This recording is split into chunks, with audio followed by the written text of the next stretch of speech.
and welcome to another vlog. Today I'm starting off with something a bit fun and exciting because it's snowing in Bath. It is the 8th of March, so I did not expect there to be snow at this time of year, and like I said in the last video, I was in full-on spring mode. Like, I was looking forward to flowers and sunshine, and if I'm completely honest, see, I'm normally a big fan of snow in like December, January, but in March I do want sunshine and I'm kind of done with winter. However, it's snowing, it doesn't snow that much in England, so I'm going to make the most of it and go out for a walk and show you Bath in the snow, because Bath is very beautiful, and when it's all dusted in snow. It was a lovely way to wake up, if I'm honest, looking out the window and seeing that beautiful scene. But I'm going to take you outside and show you some of Bath in the snow.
So it's been a while since I vlogged the footage of the snow day in Bath. I think it's like a week and a half later now.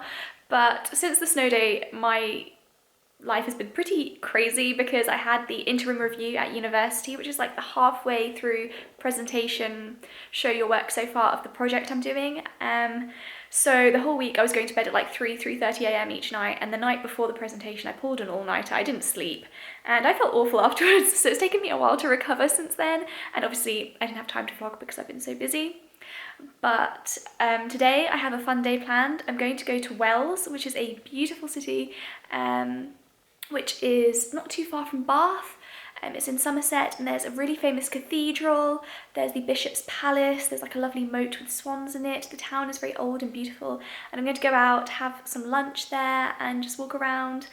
And the weather's just flipping all the time in England. So on one side of this vlog it was snowing, really cold, unusual weather for March, and then today it's really sunny and it really feels like spring. There's daffodils everywhere, and it's really like, my heart is happy because I feel like I have more energy when the sun is out, so I'm happy about that. And I'm about to head out now, and I can't wait to share this town with you because I've been there a few times and I always love it every time I go, and it's been a while since I've last been there, so it'd be nice to go back and share the lovely city with you.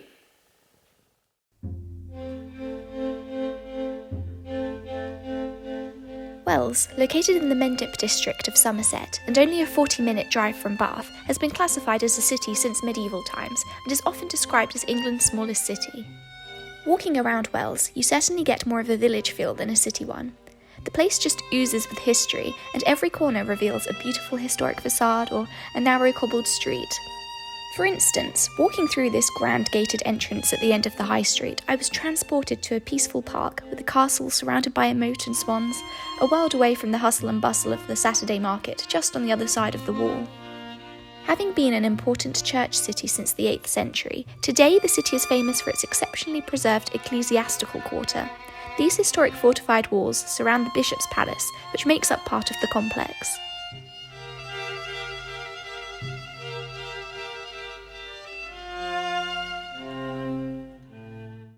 So the first place that I've stopped at in Wells is Bishop's Palace, which is where the Bishop of Wells used to live.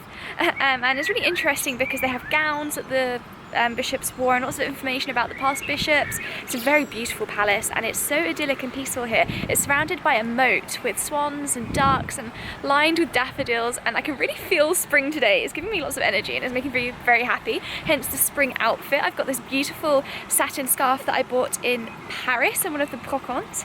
If you saw my last Paris vlog, then I got it then, with like a stripy top and a white leather jacket, which I think is just perfect for this weather. And I'm walking along the outside of the old stone wall boundary of Bishop's Palace, and I don't know if you can hear the water in the background, but there's like a little waterfall and it's just so beautiful. I'm loving it, and the weather's really nice today, so it's a really good day so far.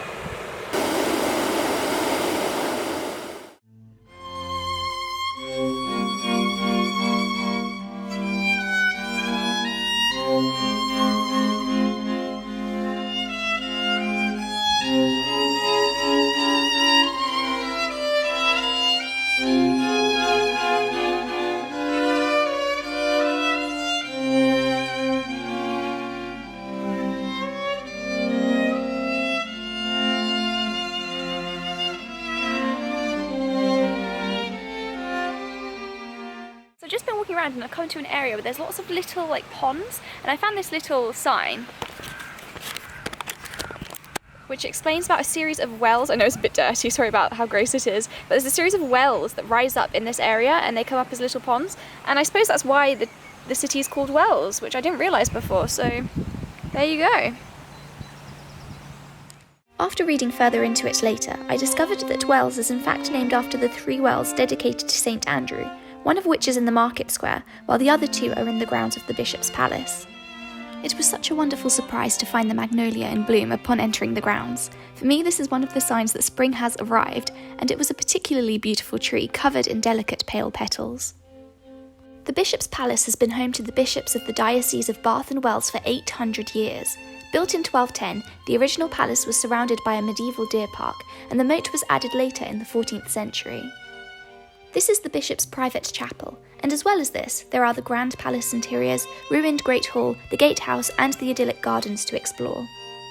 Everywhere you look, there are small details to admire, which is one of the things I love about Gothic buildings. From the ornate ceilings to the beautifully carved woodwork, there is so much attention to detail. I was also surprised to see that the tables in the palace were laid as if in any minute guests would be arriving for a dinner party. The palace can be hired for weddings and events, so the laid tables were to promote the services offered, but they just made me dream of having such a space where I could host extravagant dinner parties with my friends.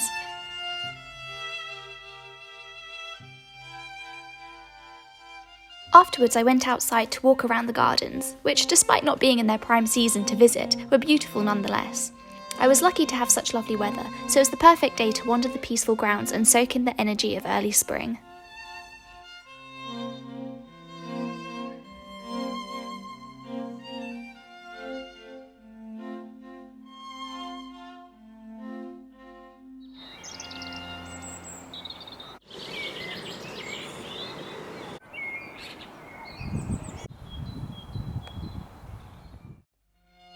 Next I headed through the Penniless Porch, an entrance gateway built in 1450, where beggars used to gather to visit Wells Cathedral.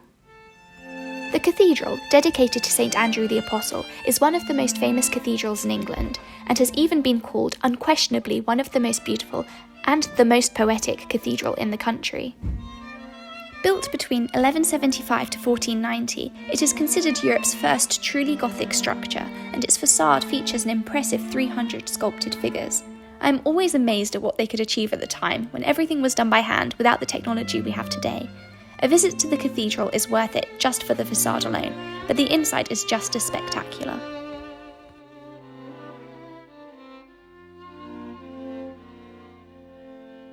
The interior is most celebrated for its inverted arches, which take a scissor form known as St Andrew's Cross arches. They were designed as an innovative solution to brace the piers of the crossing on 3 sides, and I found them to have such a simple elegance.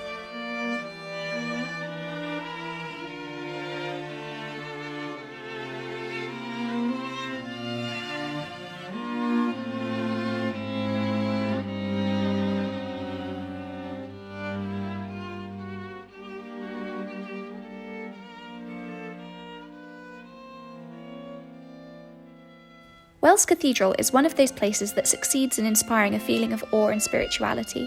The play of perspective, which enhances the horizontal line of the nave, the immense stone columns, which can't help but make you feel small as you walk past them, the play of light and shadow on the carvings, they all just come together so perfectly. Another famous feature is the astrological clock, designed by a monk in 1325 and the second oldest surviving clock in England after the one in Salisbury Cathedral. As well as the time, it shows the motion of the sun and moon, and the phases of the moon, and the time since the last new moon. It is so old that it still presents the Earth as the central fixed element, with both the sun and moon revolving around it.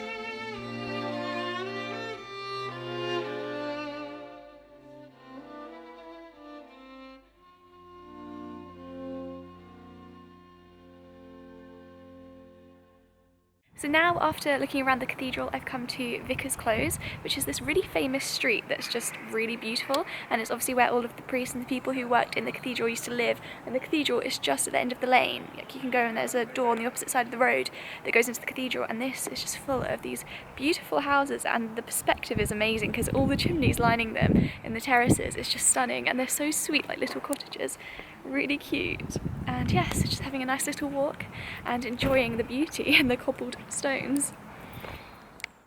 Vicar's Close is believed to be the only surviving complete medieval street left in England, as well as the oldest purely residential street in Europe. Made up of 27 houses, it was designed as a communal accommodation for the chantry priests, known as the Vicar's Choral, who sang daily in the adjacent cathedral. At the end of the street, the Vicar's Hall provided a communal dining room, offices and treasury for members of the Vicar's Choral, as well as the Vicar's Chapel and library.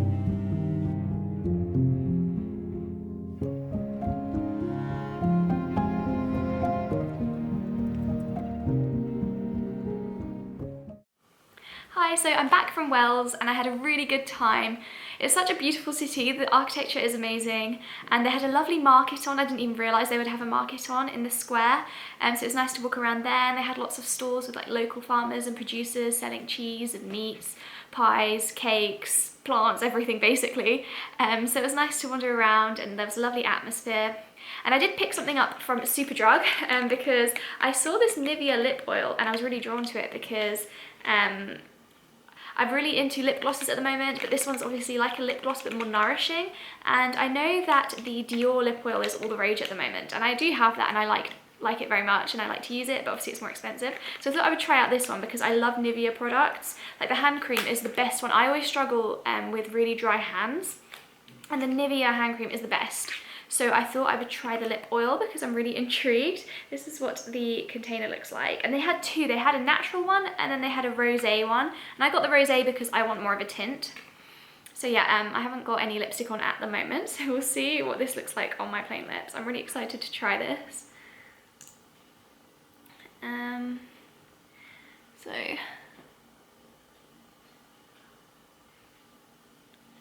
it's kind of hard trying it on with the camera screen as a mirror because it's quite small.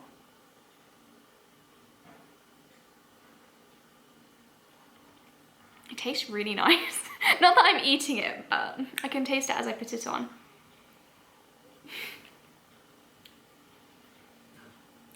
I mean, it doesn't have much of a strong colour, and you can see from the bottle that it's quite a light colour, but I do like it. And it feels really nice on my lips. And it says it's vegan, it's got organic jojoba, is that how you say it? I don't even know, jojoba oil. And a non-sticky feeling, which is nice. Especially when it's windy, I hate having sticky lip gloss and my hair just goes in it and it's annoying, but it feels really nice and creamy. So yeah, I like it. I would say that if you wanted like a strong tint, this isn't the thing to use, but as something nourishing, I do like it. So that was a good purchase. Now I'm probably going to go out for a walk because the weather is quite nice and I want to make the most of it while it's the weekend, so I'll do that and then edit this vlog this evening. So I hope you enjoyed this video. If you did, please like it and subscribe to my channel to join me on more adventures, and I will see you next time. Bye!